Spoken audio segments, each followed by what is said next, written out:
Good morning everyone. So welcome to the next tutorial in the JMeter series, and the topic for today is FTP request. So what is FTP? As we all know that FTP is file transfer protocol that helps us to download or upload files from the server.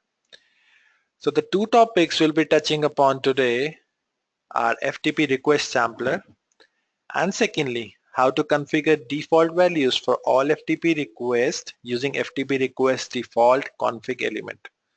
Right? So since FTP requires a FTP server, so we just found out a dummy server available in the market on which you all can do your testing while making FTP request.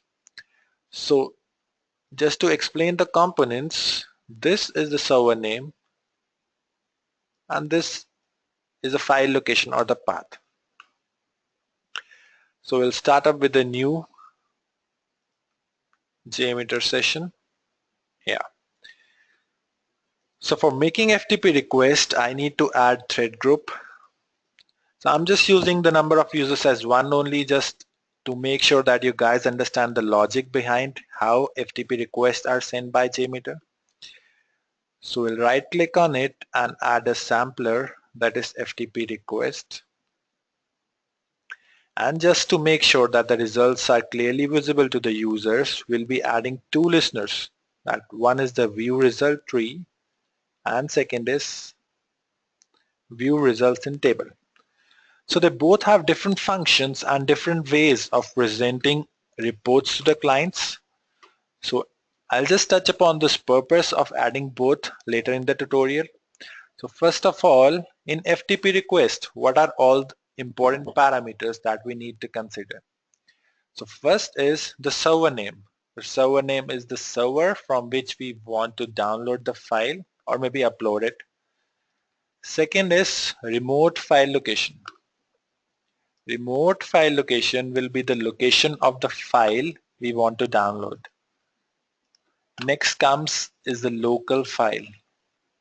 This could be any local duration. Could be my E drive, D drive, wherever I want to store the files. So next are the methods. As it is already clearly visible, we have selected get method because we want to download or retrieve the file. You can use put if you want to upload the file out there. And you can also use binary mode if you want to save the response in a binary mode of 0 and 1. And this is very important. Save file in response. This will make your file getting saved in JMeter response only. That is, JMeter listener will also save your file except from the location that you have downloaded there. So this makes us validate at the first time only that the file which I have downloaded is correct or not, right? So what is the server name? So as we were just discussing out here, so this portion of the URL is the server name. And similarly, as we have just discussed in the last tutorial that we do not need to add HTTPS here, the same way we do not need to add FTP in the server name, right? So what is the remote file location?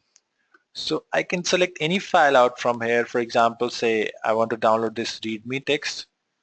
So I've just clicked on it to get its location so that I can put out in remote location. So this is the location /pub/readme.txt, right? So we have put this in the remote location. So for local file, I'm just selecting location of my E drive where I can save the file. So I can create a demo file out here and name it as demo.txt, and I can copy the location and put it here, demo.txt. So as we are downloading the files, this is correct. And I've also selected save file in response because I want to see the file in response. So where is this response getting stored? So this is getting stored in this listener. So when we open this listener, we see there are three parameters. It would show you sampler result as well as the request and response when we get the results out from the server. Let's just delete it. So as any FTP server requires a username and password to log in, so this dummy FTP server has username as anonymous and password is any email ID. You can put abc@gmail.com or whatever to download the files out from there, right? Okay. So we are all ready to hit our FTP request. So just click on this, save no.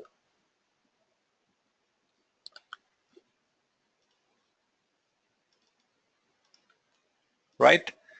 So these are the two listeners which are very important. So I was selecting save file in response option and I have three parameters out here. So first is the sampler result, how much bytes are downloaded, how much time taken, etc. Then this is the request which went to the server. So as we were just discussing that we do not need to put FTP here, it is ultimately understood by the JMeter which sampler it is using and appends the protocol automatically. So it has already appended FTP out here.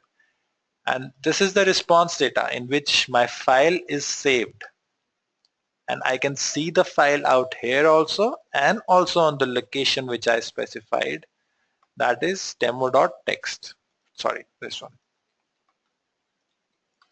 Right?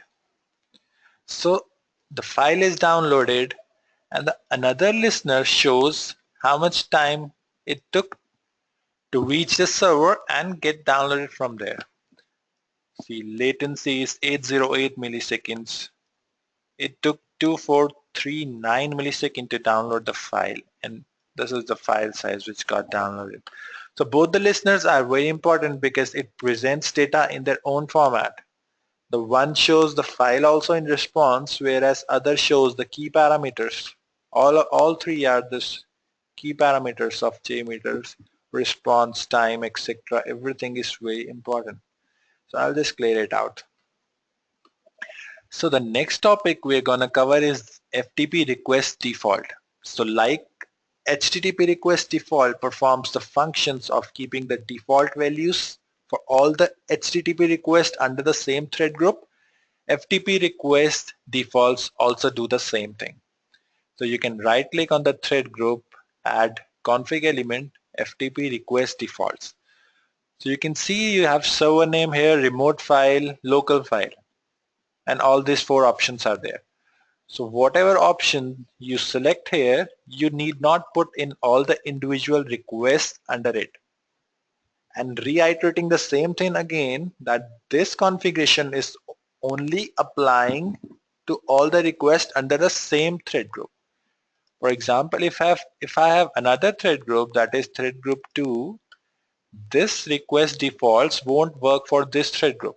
So it is under the same thread group. So I can took the server name out from here and put it here, right? Then everything else what you need in default values, if you have a same remote file location, you can put it here, so you need not put in all the requests. So now I can change it to demo2txt, right? And clear out the results. So now JMeter should pick the server name from this default config element and all the other properties from this sampler. So you execute it, save no, right? And your response is getting stored out here. You have got the file which you are looking out for. The request says the same. So if you consider the request, you can see that it's gone to the same server. The server name got picked from the default config element, right? So this was all we had in FTP sessions today. So next we'll be touching upon controllers, how controllers can modify your request. For example, as of now, we are just seeing a single HTTP request or FTP request. But you could have application where you have multiple requests maybe going at the same time or sequentially, or you want to modify sequence as per your requirement. For example, you want first HTTP request, then FTP, then could be SOAP, anything. So controllers control and loops the requests you make to the server under test. So that is all for today. We'll catch up soon for the next session. Thank you.